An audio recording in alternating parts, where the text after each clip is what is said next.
Fonologi. Etimologi adalah istilah fonologi berasal dari kata fon yang berarti bunyi dan logos yang berarti ilmu pengetahuan. Sedangkan menurut Abdul Kaisar, kajian linguistik yang mempelajari, membahas, membicarakan, dan menganalisis bunyi-bunyi bahasa yang diproduksi oleh alat ucap manusia. Sedangkan menurut Tridaksana 1997, fonologi ialah bidang dalam linguistik yang menyelidiki bunyi-bunyi bahasa menurut fungsinya. Pembagian fonologi ada dua. Satu, fonemik. Fonemik adalah bagian fonologi yang mempelajari bunyi ujaran menurut fungsinya sebagai pembeda arti. Yang kedua yaitu fonetik. Fonetik mempelajari cara menghasilkan bunyi bahasa atau bagaimana suatu bunyi bahasa diproduksi oleh alat ucap manusia. Fonetik terbagi menjadi tiga, yaitu fonetik artikulatoris, fonetik akuistik, fonetik auditoris. Fonetik artikulatoris adalah mempelajari bagaimana mekanisme alat-alat bicara manusia bekerja dalam menghasilkan bunyi bahasa serta bagaimana bunyi-bunyi itu diklasifikasikan. Contoh bunyi P dalam kata pulpen dihasilkan dengan menutup bibir dan melepaskan darah dari mulut. Bunyi T dalam kata tulis dihasilkan dengan menempatkan lidah di belakang gigi depan dan melepaskan darah dari mulut. Bunyi K dalam kata kopi dihasilkan dengan menempatkan lidah di langit-langit mulut dan melepaskan darah dari mulut. Bunyi S dalam kata susu dihasilkan dengan menempatkan lidah di depan gigi dan melepaskan darah dari mulut. Bunyi M dalam kata mama dihasilkan dengan menutup bibir dan melepaskan darah dari hidung. Fonetik akuistik adalah mempelajari bunyi bahasa sebagai peristiwa fisik atau fenomena alam. Bunyi-bunyi itu diselidiki frekuensi getarannya, amplitudenya, dan intensitasnya. Contohnya, 1. Bunyi A dalam kata-kata memiliki frekuensi rendah dan amplitudo tinggi. 2. Bunyi I dalam kata mi memiliki frekuensi tinggi dan amplitudo sedang. 3. Bunyi O dalam kata orang memiliki frekuensi sedang dan amplitudo tinggi. 4. Bunyi U dalam kata udara memiliki frekuensi rendah dan amplitudo sedang.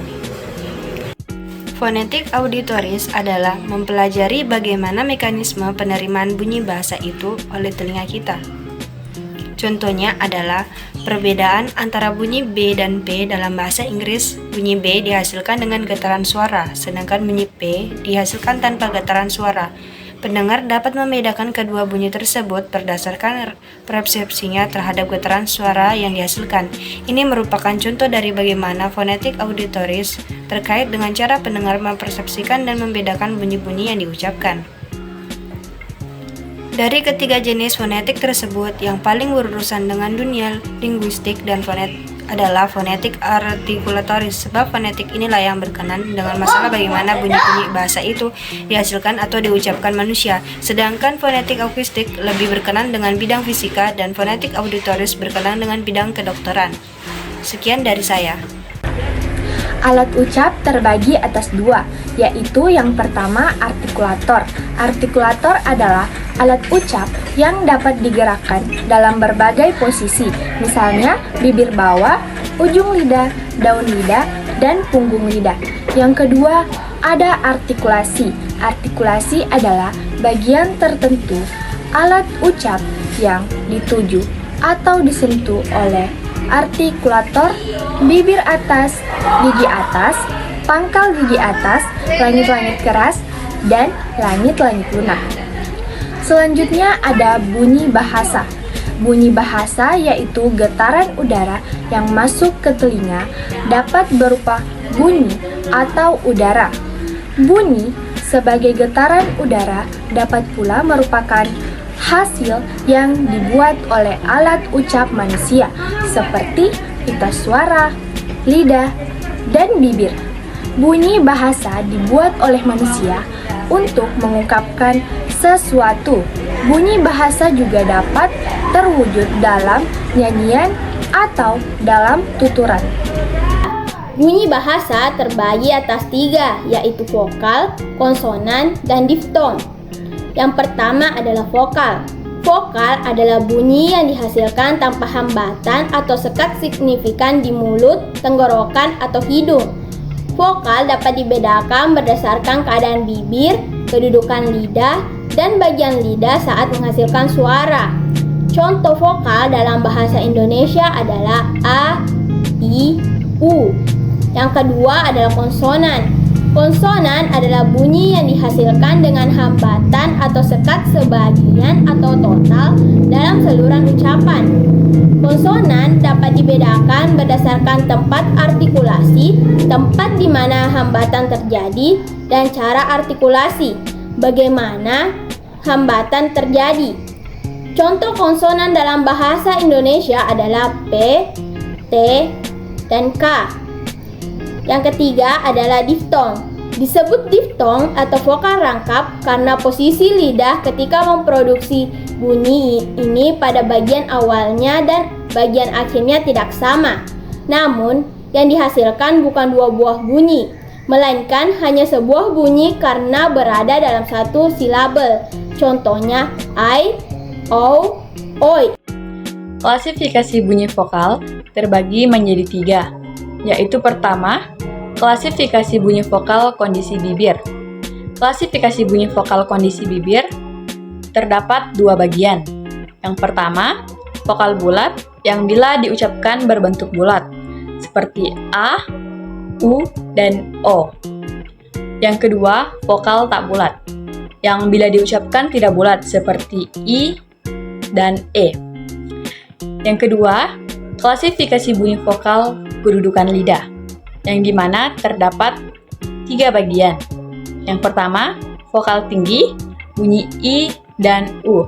Yang kedua, vokal tengah, bunyi E. Yang ketiga, vokal rendah, bunyi A dan U. Kemudian yang terakhir, klasifikasi bunyi vokal bagian lidah terbagi menjadi 3 bagian juga. Yang pertama, vokal depan, bunyi I dan E. Yang kedua, vokal tengah atau sentral, bunyi E.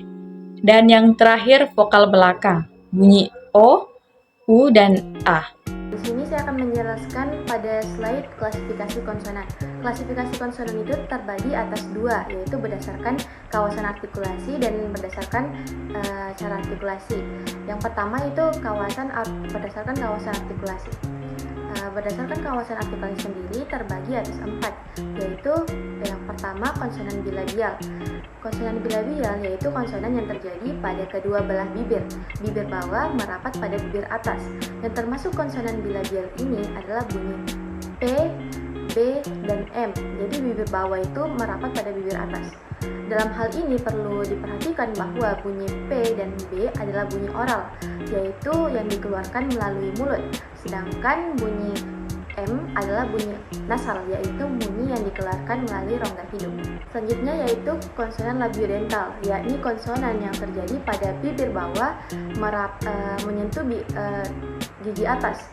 Jadi bibir bawah ini merapat pada gigi atas. Yang termasuk konsonan labiodental ini adalah bunyi F dan V. Selanjutnya ada konsonan laminoal veolar, yaitu konsonan yang terjadi pada daun lidah dan gusi. Dalam hal ini, daun lidah menempel pada gusi atas. Yang termasuk konsonan laminoal veolar adalah bunyi T dan D. Selanjutnya yaitu konsonan dorsovelar, yakni konsonan yang terjadi pada pangkal lidah bagian belakang dan velum langit lunak. Yang termasuk konsonan dorsovelar yaitu adalah bunyi K dan G. Jadi pangkal lidah ini yang bagian belakang ini menyentuh langit-langit atas atau velum. Bunyinya itu K dan G. Slide selanjutnya yaitu klasifikasi konsonan berdasarkan cara artikulasinya. Berdasarkan cara artikulasinya tersendiri terbagi atas 7. Yang pertama yaitu konsonan hambat atau letupan atau plosive. Di sini artikulator menutup sepenuhnya aliran udara sehingga udara nampak di belakang tempat penutupan itu. Kemudian penutupan itu dibuka secara tiba-tiba sehingga menyebabkan terjadinya letupan. Nah, termasuk konsonan kelutupan ini antara lain bunyi P, B, T, D dan K dan G. Yang kedua yaitu konsonan geseran atau frikatif. Di sini artikulator aktif mendekati artikulator pasif, membentuk celah sempit sehingga udara yang lewat mendapatkan gangguan di celah itu. Contoh yang termasuk konsonan geseran adalah bunyi F, S, dan Z. Selanjutnya yaitu konsonan paduan atau frikatif. Di sini artikulator aktif menghambat sepenuhnya aliran udara lalu membentuk celah sempit dengan artikulator pasif. Cara ini merupakan gabungan antara hambatan atau frikatif. Yang termasuk konsonan konsonan paduan ini adalah bunyi C dan J. Selanjutnya yaitu konsonan sengawan atau nasal. Di sini artikulator aktif menghambat sepenuhnya aliran udara melalui mulut, tetapi membiarkannya keluar melalui rongga hidung dengan bebas. Contoh konsonan nasal ini adalah bunyi M dan N. Selanjutnya yaitu konsonan getaran atau trill. Di sini artikulator aktif melakukan kontak beruntun dengan artikulator pasif sehingga getaran bunyi itu terjadi berulang-ulang. Contohnya adalah konsonan R. Selanjutnya yaitu konsonan sampingan atau lateral. Di sini artikulator aktif menghambat aliran udara pada tengah mulut, lalu membiarkan udara keluar melalui samping lidah. Contohnya adalah konsonan L. Yang terakhir adalah konsonan hampiran atau aproksiman. Di sini artikulator aktif dan pasif membentuk ruang yang mendekati posisi terbuka seperti dalam pembentukan vokal, tetapi tidak cukup sempit untuk menghasilkan konsonan geseran. Oleh karena itu, bunyi yang dihasilkan sering juga disebut semivokal. Ada dua bunyi yaitu bunyi W dan Y. Kita beralih ke slide selanjutnya yaitu unsur suprasegmental. Bunyi segmental terwujud bersama-sama dengan ciri suprasegmental seperti nada, jeda, tekanan, dan lain sebagainya. Di samping itu, ciri suprasegmental itu pada untayan tuturan terdengar pula ciri suprasegmental yang lain yaitu intonasi dan ritme atau irama. Dalam kalimat itu tidak semua kata mendapat tekanan yang sama. Biasanya kata yang dianggap penting saja yang diberi tekanan. Nah, tekanan yang demikian lazim itu disebut aksen. Unsur suprasegmental sendiri terbagi atas 4. Yang pertama ada nada atau pitch. Nada dapat dibedakan atas nada naik, nada datar, nada turun naik, nada naik turun. Nada dipengaruhi ketegangan pita suara dan getaran pita suara. Semakin tegang, semakin cepat getarannya, nada yang terdengar semakin tinggi. Dalam bahasa Indonesia, nada tidak fungsional atau tidak membedakan makna. Selanjutnya yaitu tekanan atau stres. Tekanan dipengaruhi kekuatan arus udara. Semakin kuat ketegangan arus udara, bunyi terdengar semakin keras. Tekanan dibedakan atas tekanan keras dan tekanan lunak atau tekanan lemah. Dalam bahasa Indonesia, tekanan tidak membedakan makna dalam tataran kata, tetapi membedakan maksud dalam tataran kalimat. Durasi dalam bahasa Indonesia tidak fungsional dalam tataran kata, tetapi fungsional dalam tataran kalimat. Contoh, awas jatuh. Awas jatuh. Saya senang. Lalu yang terakhir ada jeda. Jeda atau perhatian dapat terjadi antar kalimat, antar kata, antar silaba. Jeda antar silaba ditandai dengan tanda plus, antar kata ditandai dengan tanda garis miring, lalu antar frase ditandai dengan garis miring 2, lalu antar kalimat ditandai dengan tanda pagar. Dalam bahasa Indonesia, jeda itu bersifat fungsional. Contohnya, anak pejabat yang nakal. Anak pejabat yang nakal. Itulah yang dapat saya sampaikan dari penjelasan materi yang tadi. Itulah yang dapat kami jelaskan pada materi kali ini.